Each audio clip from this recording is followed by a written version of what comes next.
ஆல்ரெடியே சொல்லியிருந்திருப்பேன். After pregnancy ஒரு 4 months வரைக்கும் நமக்கு நல்ல ஹேர் க்ரோத் இருக்கும். புதுசாக வந்து முடியுமே கொட்டாது, நல்லாவே இருக்கும். ஸோ 4 மந்த்ஸ் ஸ்டார்ட் ஆனாலே போதும், வேர்லேருந்து அப்படியே முடி கொட்ட ஆரம்பிச்சிரும்.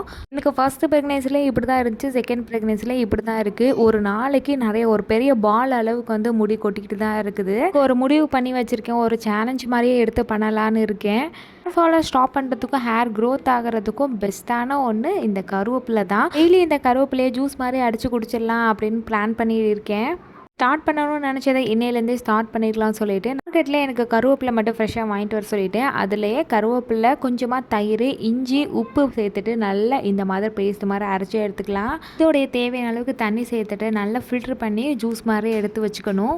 அப்படியே கடகடன்னு குடிச்சிட வேண்டியதான். கருவேப்பிலையில் நிறைய ஹெல்த் பெனிஃபிட்ஸ் இருக்குது. இனிமே என்னோட கொட்டுற ஹேரை வந்து சேவ் பண்ணி வச்சுட்டு தான் வரேன். ஸோ இதை ஒரு சேலஞ்சாக எடுத்து பண்ணுவோம். 30 டேஸில் என்ன ரிசல்ட் இருக்குதுன்னு பார்க்கலாம். நீங்களும் என்னோட ரிசல்ட்டை பார்க்கணும் அப்படின்னாக்கா பேஜை ஃபாலோ பண்ணி வச்சுக்கோங்க.